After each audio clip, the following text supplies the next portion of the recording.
Jeff ang pangalan ko. At kung naisip mo na ang mga kwento tungkol sa engkanto, mga nawawalang kaluluwa, at mga selyadong lupain ay mga alamat lamang sa lungsod, sana hindi mo na kailangang maranasan ang ginawa namin ng mga kaibigan ko noong araw na iyon. Nagsimula ang lahat sa isang napakasimpleng desisyon, isang weekend road trip sa Kamsur. 4 na kaibigan, isang bagong binili na kotse, at isang paglalakbay na tila masaya, kalayaan, at kaginhawahan mula sa mga nakakapagod na araw ng trabaho.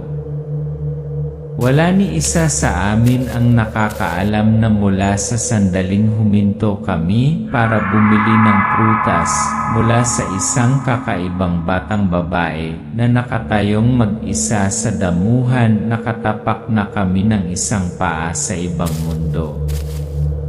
At mula sa sandaling iyon nagsimulang maglaho ang lahat. Ang ating kalusugan, ang ating dahilan at ang linya sa pagitan ng tao at hindi tao. I'm not telling this story to scare you. I'm telling it to remind you that sometimes what seems like kindness is an invitation to something lurking in the shadows. Naisip namin na ang isang pagkain ay sapat na upang maibalik ang aming lakas at ipagpatuloy ang aming paglalakbay. Ngunit ang maliit na stall sa gilid ng kalsada ay hindi isang lugar para mag-recharge. Ito ay isang lugar upang ialay ang ating mga kaluluwa. Labas ng restaurant. Makulimlim ang langit. Umaambon. Ang mga puno ay mamasa-masa. Nakaparada ang sasakyan sa gilid ng kalsada, sa tabi ng isang maliit na restaurant na walang karatula. Tumigil na daw si Ara. Nahihilo siya. Nasusuka si Carmi. Walang sinabi si Jel, pero ang mukha niya nawalan ng kulay. Tumayo ang grupo sa harap ng restaurant. Sa loob, may mahinang dilaw na ilaw. Walang musika. Walang amoy ng pagkain. Basta isang hindi pangkaraniwang katahimikan. Nag-alinlangan kami ngunit nanalo ang gutom. Pumasok kami. At kagad. Alam ko, hindi dapat. Loob ng restaurant. Maliit ang espasyo, mga 5 tandang bawas 6 na mesa. May ilang mga customer. Natahimik ang lahat. Walang kumakain. Walang nagsasalita. Isang waiter ang nakatayo sa likod ng counter. Blanko ang kanyang mga mata. Nakatitig, hindi kumukurap. Jeff. May hitsura piercing the back of her head. Tapos isa pa mula sa sulok ng kwarto. Lumingon ako. Nakaputing shirt ang lalaki. Kulubot ang mukha, pero ang mga mata hindi kumikislap. Tiningnan niya kami na parang patay na kami. Bulong ni Jel. Jeff, tara na. This place isn't normal. Nadami ba ni weirdness? Tawag ni Carmi sa waiter. Hindi sumagot ang waiter. Naglakad lang siya, parang hinila ng invisible string. Nang iabot niya ang menu, nanginginig ang mga kamay, madumi ang mga kuko, at medyo kulay abo ang balat. Jeff, pigil hininga. Mabango kasi. Hindi ko alam kung saan nanggaling. Baka raw karne? Oh. Lumang dugo sa bulok na sahig na kahoy. Ang amoy na iyon tumatagos sa baga na parang kalawang na pako. Tumili ng mga yapa. Biglang lumingon ang isang customer sa susunod na mesa. Ang mga mata ay kasing blanko ng porcelain doll. Diretso ang tingin kay Jel. Walang sinasabi. Mukha lang. Tense to the point. Jel sumigaw. Jeff, please go. Now. Ara, luha sa kanyang mga mata.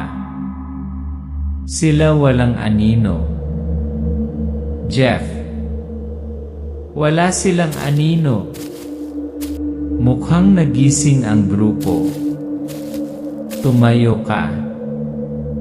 Tumawag si Jeff para sa check. Ang waitress ay lumulutang na parang hindi siya humahawak sa lupa. Nang ilabas ni Jeff ang pera, bumulong siya. Kayo napatawag na kayo. Sa labas ng tindahan, ang mga tao sa kalye, matanda, bata, nagtitinda, lahat ay tumigil sa pagtatrabaho. Lumingon ka. Panoorin ang grupo. Walang nagsasalita. Mataas na ang gulo, humihina ang buong bayan. Naghihintay na umalis sila o manatili magpakailanman.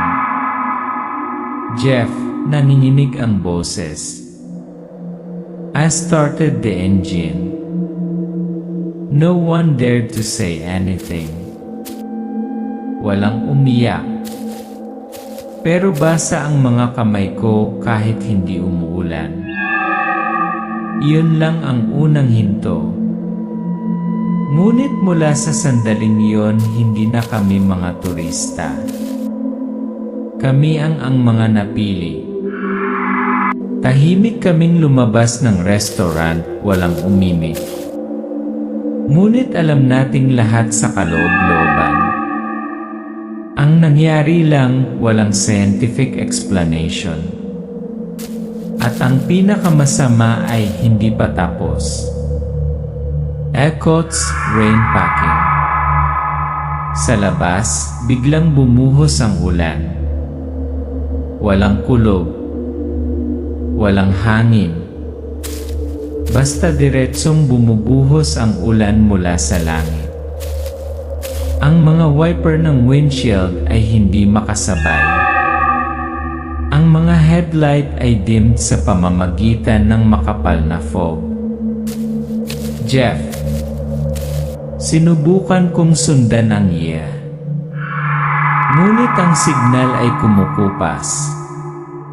Ang kalsada sa unahan ay tila walang katapusan, walang mga palatandaan, walang mga ilaw sa kalye. Parang hindi alam ng iya kung nasaan tayo. Nakakasakal ang pakiramdam. Nagsimulang humagulgol si Ara. Nanginginig si Jel. Natahimik si Carmi, hawak ang kanyang seatbelt. Iyan ang payong. Ang mga headlight ay tumatama sa malabong mga figura, mga naglalakad, nakasuot ng maruruming damit, nakayuko ang mga ulo, hindi malinaw ang mga mukha. Isang tao. Tapos tatlo. Tapos isang mahabang pila, sunod-sunod na parang prosesyon. Lahat sila lumakad laban sa hangin. Walang nagdadala ng payo. Walang umiiwas sa sasakyan. Jeff, pabulong. Binagalan ko. Binuksan ko ang bintana para magtanong. Ngunit sa sandaling i-roll ko ito pababa, tumigil silang lahat. Nakatayo pa rin. Sabay-sabay. Nakatingin sa'kin. Hindi wala sila doon.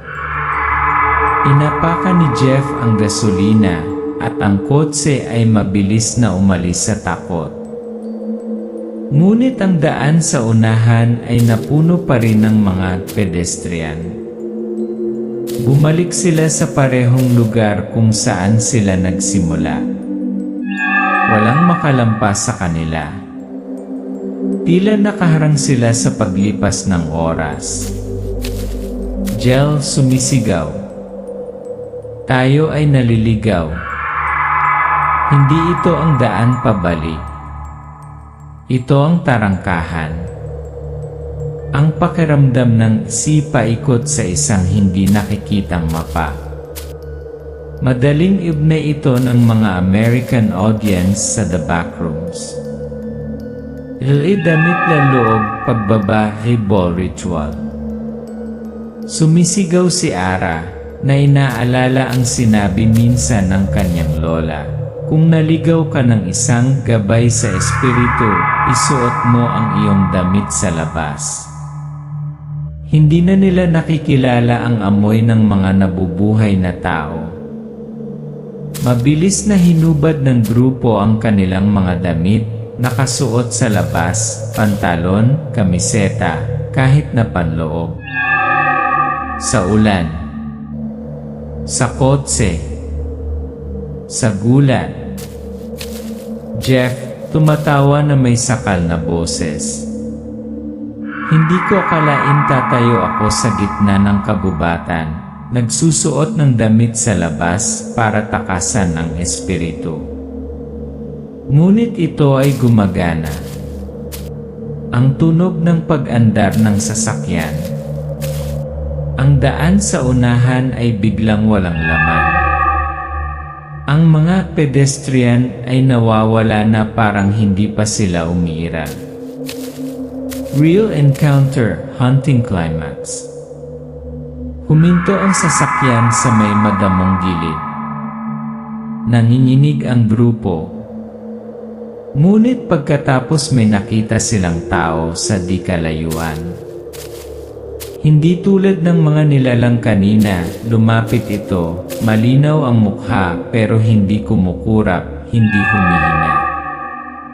Sinubukan ni Jeff na buksan ang mga headlight, ang ibang tao ay agad na nabasag, tulad ng isang kahoy na estatwa na natamaan ng malakas, nahulog sa mga piraso. Jeff, naiiling na nagsasalita. Hindi sila multo. Hindi sila tao. Sila ay nagkatawang tao ng mga alaala. Mga kaluluwang hindi inaangkin. Mga bagay na may buhay sa pagitan ng mga mundo. Hindi ko alam kung anong lugar iyon. Pero isa lang ang alam kong sigurado. Hindi kami malugod. At kung hindi dahil sa panlilinlang ng pag-ikot ng mga damit sa loob na markahan na sana ang kaluluwa ko. Upang manatili doon, magpakailanman. Akala ko pagkatapos ng nakakatakot na paglalakbay na iyon, hindi na ako makakatapak sa anumang paglalakbay. Ngunit ang buhay ay hindi ganoon kasimple. Dahil minsan hindi tayo sinusundan ng obsession, nauuna ito sa atin, naghihintay. Flashback, ibang araw, ibang paglalakbay. Ikinuwento ni Jeff ang pagkakataong kasama niya sa kotse si Kuya Mike, ang kanyang mabait na kaibigan, na nakatanggap lang ng lumang kotse mula sa kanyang ama. Ang biyahe ay orihinal na test drive lamang, ngunit habang nasa daan, nakasalubong nila ang isang payat na matandang lalaki na may mahabang balbas at lumang damit na kumakaway para sumakay. "Jeff, tutol ako." Ngunit si Mike ay isang mabait na tao higit sa kailangan. Walang gaanong sinabi ang matanda. Sinabi lang niya, "Malapit lang ang bahay ko. Maaari kang pumunta sa daan. Malayo gani daan pauli, yen est ne papasok ese iye." Nawala ang sasakyan sa isang pulang dumi ng kalsada, na walang mga post ng kuryente, mga bukid at patay na puno ng niyog sa magkabilang gilid. Walang signal ng telepono. Nagsimulang lumubog ang gabi. Jeff, nagdududa. "Tito, gaano kalapit ang ibig mong sabihin?" Hindi sumagot ang matanda. Ngumisi lang siya, "Nandito na tayo." Isang kahoy na bahay ang lumitaw sa dilim, na may kumikislap na lampara ng langis. Sa harap ay isang kulungan, ngunit hindi isang manukan, ngunit isang higanteng kulungan ng bakal. Lumitaw si Tatay Tomas. Isang malakas at kalbong lalaki, na may hawak na patpat na inukit ng wormwood, ang lumabas ng bahay. Maputi ang balat niya, hindi pangkaraniwang tao ang mga mata niya. "Jeff." Ang kanyang mga mata ay tila tumagos sa aking kaluluwa. Para bang nakatayo ako sa harap ng isang sinaunang mago. Binati ni Tatay Tomas ang matandang hitchhiker sa isang lumang dialekto. Nagpalitan sila ng ilang salita. Tumawa. Hindi pala kaibigan. Nanginginig si Jeff. "I can't hear clearly, but I know they're not greeting each other. They're celebrating." Gabi ng Diablo, nay Ghost Boar. Nanginginig ang lupa. Mga dagundong sa di kalayuan. Ang mga ilaw ng kotse ay kumikislap ng hindi maayos. Isang kawan ng mga baboy ramo ang lumabas mula sa bukid, kasing laki ng mga motorbike. Nakatayo ang mga buhok, ang mga mata ay kumikinang na pula. Sila ay naniningil sa kotse na parang baliw. Jeff, sumisigaw. "I lock ang mga pinto." "Mike, back up." "Back ye." Ang isang baboy ramo ay tumalon, ang mga sumay nito ay tumutusok sa windshield na nagpapastol sa binti ni Jeff. Tumalsik ang amoy ng gasolina, tumutulo ang sasakyan. Pinatay ni Mike ang makina. Nagmamadaling lumabas ang grupo at tumakbo palayo. Team Yi, pagtakbo ragligaw. Tumakbo si Jeff kasama si Jobert, isa pang kaibigan. Tumawid sila sa parang hanggang dibdib, humihingal habang tumatakbo. Jeff, hinihingal. "Hindi ko alam kung saan tatakbo.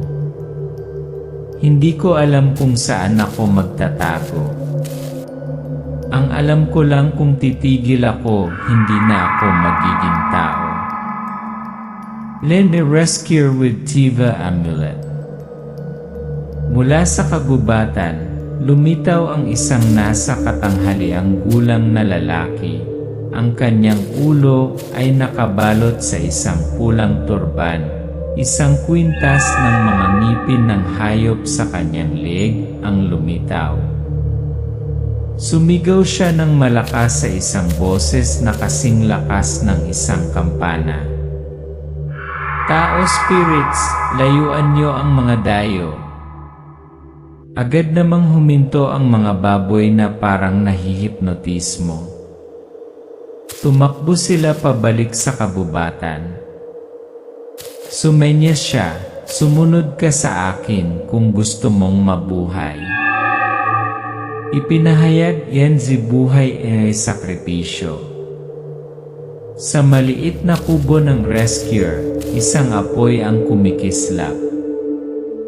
Ikinuwento niya ang tungkol kay Tatay Tomas, isang dating albularyo na kalaunan ay naging ereheng mangkukulam. Gumamit siya ng iitim na dasal, mga itim na incantation, upang gawing demonyo ang mga baboy ramo, at inihandog niya ang mga ito sa mga taong nawala ng estranghero kapalit ng mahabang buhay. Ang tagapagligtas bumulong. Ang lugar na ito ay hindi na ordinaryong lupain. Ito ay nahimlayang espiritu, isang lugar kung saan ang mga kaluluwa ay nagyelo, naghihintay na isakripisyo. At ikaw muntik nang maging handaan. Kami ay nakatakas. Ngunit walang bumalik sa lupain iyon. Walang nangahas na banggitin muli ang pangalan ni Tatay Tomas. At walang nakakaalam kung ang kawan ng mga baboy ay natutulog pa rin sa kabubatan o naghihintay sa susunod na kabilugan ng buwan upang muling manghuli. Hindi lahat ng mukhang tao ay tao. At hindi lahat ng kamag-anak mo ay sila talaga. Lalo na kapag tumuntong ka sa lupain ng engkanto. Ihinto da ni Kotse para magpahinga, maglaro ni friends in. Pagkatapos ng sunod-sunod na nakakakilabot na pangyayari, pauwi na si Jeff, ang kanyang kambal na kapatid na si Jelay, ang kanilang ina at si Tito Ernest. Huminto si Van sa talampas upang magpahinga, ang nakapaligid na kagubatan ay desyerto. Nakakatakot na tahimik. Bumaba si Jelay, inosenteng tumatakbo sa gilid ng bangin, kung saan umaalingaw-ngaw ang tawa ng mga bata. Jeff, nanginginig. Akala ko nakikipaglaro lang si ate sa mga bata sa bundok. Ngunit pagkatapos na pagtanto ko sa mapanglaw na lugar na ito, nasaan ang mga bata? Bumalik da ni sister pero hindi siya. Makalipas ang 5 minuto, bumalik si Jelay sa sasakyan. Ngiti-ngiti. Pero, walang buhay ang mga mata. Walang intonasyon ang boses. Ang mga yabag ay mabigat na parang bulok na kahoy. Jeff, pabulong. May mali. Sobrang mali. Sinubukan ni Jeff na hawakan ang kanyang kamay. Ito ay malamig, magaspang, tulad ng paghawak sa isang tuyong puno ng kahoy. Nagulat siya, tiningnang mabuti, itim na mga kuko, kulay abong balat. Ang tunay na Jelay ay hindi naninigarilyo, hindi kailanman nagkaroon ng mahabang kuko. Yet a moment, the truth revealed, and my sister did not blink. Napasigaw si Jeff, nagulat ang buong grupo. Lumingon si Jelay, kasing itim ng tinta ang mga mata, may kakaibang pilit na ngiti pa rin ang bibig. Jeff, sumisigaw. Hindi ko yan kapatid. Kasukdulan, pinahinto ni Tito Ernest ang sasakyan. Tumalon ang lahat. Binuksan ni Jeff ang pinto sa likod, wala na si Jelay. Isang paghahanap si dilim, pagtawag si kaluluwa, bumalik katawan. Sinundan ni Jeff at ng kanyang ina ang mahinang sigaw mula sa gilid ng bangin. Sa ibaba, ang totoong Jelay, nanginginig, nakayakap sa kanyang mga tuhod, umiiyak mag-isa. Hinila nila siya pataas, ngunit hindi na makabalik. Jeff, hinihingal. Nahanap namin ang aking kapatid na babae, ngunit hindi umaandar ang sasakyan. Parang may nakakapit pa. Iyon ay katotohanan mula kay katutubong matanda. Lumitaw ang isang lokal na matandang lalaki, nakasuot ng indigo shirt, isang kulay kayumangging bato sa kanyang leeg. Sinabi niya sa isang matatag, walang takot na boses. Kung hindi pa umalis ang engkanto, hindi gagalaw ang sasakyan mo. Naririto pa rin ang peking kaluluwa dahil hindi pa ito nakikilala. Kinuha ni Jeff ang suklay na gawa sa kahoy, ang bagay noong bata pa si Jelay, at ibinigay sa kanya, hindi mahawakan ng engkanto ang tunay na lalagyan ng alaala. Ang peking Jelay ay nakatayo sa malayo, kumukupas na parang abo na tinatangay ng hangin. Umandar na ang sasakyan. Nakahinga ng maluwag si Jeff. Walang sinabi ang grupo, nagkatinginan lang, nagmumulto pa rin ang mga mata nila. Naaninag ng rear view mirror ang mukha ni Jeff. Sa kanyang mga mata, may anino pa rin na nakaabang sa likod, totoo ba? O bakas lang ng pagdududa? Akala ko noon kabaitan lang ang dapat nating panatilihin sa ating mga paglalakbay. Ngunit ngayon alam ko na kabaitan, kung hindi sinasamahan ng katinuan, ay ang bitag na madaling lamunin ang ating mga kaluluwa. May mga lugar kung saan hindi na kailangan ng warning signs. Dahil ang katahimikan mismo ang pinakamalinaw na babala. Huwag kang tumiging salamin. Kung kakablikin lang kakaibang lupa.